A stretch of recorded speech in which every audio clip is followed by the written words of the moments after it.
अस्सलाम वालेकुम guys. Movie के स्टार्टिंग में हमें एक चाइनीज़ कपल दिखाया जाता है। दोनों ही काफ़ी सीरियस और उदास से लग रहे होते हैं क्योंकि ये लोग अभी नए नए कनाडा शिफ्ट हुए होते हैं, तो शायद इन्हें सेटल होने के लिए थोड़ा सा वक्त चाहिए। आदमी जॉब पर जाता है और औरत घर के काम करती है। यहाँ लेडी अपने हस्बैंड के लिए मोमोज बना रही होती है।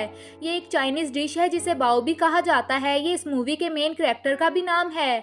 अब यहाँ पर ये औरत बाओ बनाकर यानी मोमोज बनाकर अपने हस्बैंड के सामने लाती है। वो ऑफिस से लेट हो रहे होते हैं तो जल्दी से कुछ मोमोज खाकर चले जाते हैं और जब थकी हुई औरत वो मोमोज खाने लगती है तो एकदम से उसे कुछ फील होता है और वो उसी टाइम उसे खाने से रोक लेती है। जब वो औरत बाओ को अपने मुंह से बाहर थूकती है तो वो एक बास्केट में जाकर गिरता है जिसमें वो खाना लाई थी। उसमें तो जैसे जान आ जाती है, उसके छोटे छोटे हाथ और पाँव आ जाते हैं और वो रोने लगता है बिल्कुल छोटे बच्चों की तरह। लेकिन साथ ही वो खुश भी हो जाता है जैसे वो उस औरत को अपनी माँ मानने लगा हो और उस औरत के फेस के साथ अपना फेस रब करने लगता है जैसे छोटे बच्चे अपनी माँ के साथ करते हैं। इस औरत के भी कोई बच्चे नहीं होते तो वो इस बाव को यानी इस मोमो को अपना बेटा बना लेती है। वो बिल्कुल इसके साथ इसी तरह रहने लगती है जैसे कोई अपने बच्चों के साथ रहता है। इसका ख्याल रखती है, इससे इतना ज्यादा प्यार करती है जैसे वाकई इसी का बेटा हो। साथ ही साथ वो बाव को बड़ा होते देखकर बहुत ज्यादा खुश होती थी।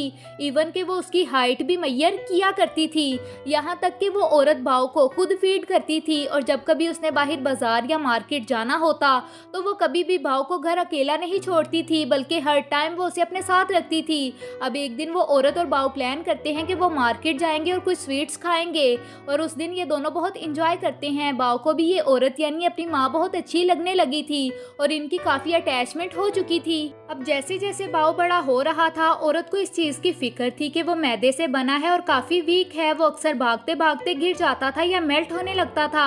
अगर उसे कोई चीज लग जाती तो उसकी शेप खराब हो जाती। इसलिए वो औरत कोशिश करती थी कि वो हर टाइम उसके साथ ही रहे और हमेशा उसे ठीक करती रहती थी। इसलिए वो बाव से कहती थी कि वो उसके साथ एक्सरसाइज भी करे और योगा करने भी जाए ताकि वो अपनी शेप में रहे। लेकिन योगा करते हुए कुछ बच्चे फुटबॉल खेल रहे होते हैं। बाव भी उनके साथ खेलने की कोशिश करता है और जब वो उनके साथ जाता है तो उसे फुटबॉल लग जाता है और उसकी शेप खराब हो जाती है।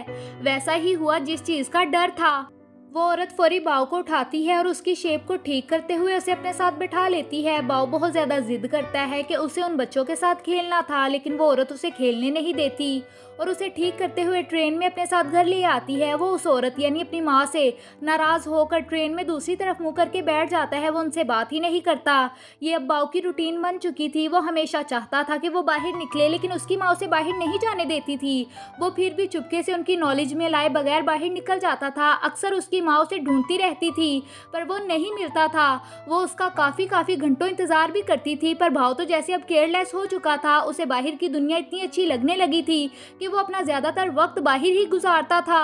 अब एक दिन वो औरत बाव के लिए उसका पसंदीदा खाना बनाती है। उन्हें वो खाना बनाने में काफ़ी वक्त लगा था और वो खाना इतना मज़े का था और देखने में इतना टेस्टी लग रहा था कि कोई और तो हो वो फ़ौरन से वो खाना खा ले। लेकिन बाव यहाँ पर उस खाने को खाने से मना कर देता है। बाव उस खाने की तरफ ध्यान ही नहीं देता और बाहर चला जाता है। वो औरत उसे बहुत रोकती है और उसके पीछे भी जाती है लेकिन वो नहीं रुकता। इस वजह से उस औरत यानी बाव की माँ का बहुत दिल दुखता है। जो खाना उन्होंने बनाया होता है वो गुस्से में आकर उसे खुद ही खा जाती हैं और जब उसका इंतजार कर रही होती हैं तो अचानक से दरवाजे पर दस्तक होती है। वो औरत जब दरवाजा खोलती है तो रात के अंधेरे में बाव बाहर खड़ा होता है और वो काफी प्राउड लग रहा था। साथ ही वो एक लड़की को भी अपने साथ खड़ा करता है। वो लड़की हाथ में पहनी हुई रिंग उस औरत को दिखाती है यानी बाव ने और इस लड़की ने शादी कर ली है इस औरत को बताए बगैर। इस चीज का इसे बहुत दुख होता है कि आज तक ये बाव के साथ इतना अच्छा रहती आई हैं लेकिन बाव ने इन्हें क्या सिला दिया। अब बाव बताता है कि वो यहाँ किस लिए आया था। वो अपनी माँ यानी इस औरत से कहता है कि मैं यहाँ अपनी बीवी को दिखाने आया था और अब अपना सामान लेकर यहाँ से जा रहा हूँ। बाव अपना सारा सामान पैक करता है और अपनी बीवी के साथ यहाँ से जाने लगता है। उस औरत को बहुत गुस्सा आता है और वो दरवाज़ा बंद कर देती है और कहती है कि नहीं बाव, अब तुम नहीं जाओगे। तुम हमेशा मुझसे बदतमीजी करते आए हो लेकिन अपनी माँ को छोड़कर तो ना जाओ ना, मैं तुमसे कितना प्यार करती हूँ। लेकिन बाव उनकी एक भी नहीं सुनता और बाहर जाने लगता है। तो वो औरत गुस्से में आकर उसे खा जाती है लेकिन जल्दी उसे इस बात का एहसास होता है कि उसने क्या कर दिया। उसने बाव को मोमो समझकर खा तो लिया लेकिन अब असल में उसने अपना बेटा खो दिया। वो कभी वापस नहीं आएगा।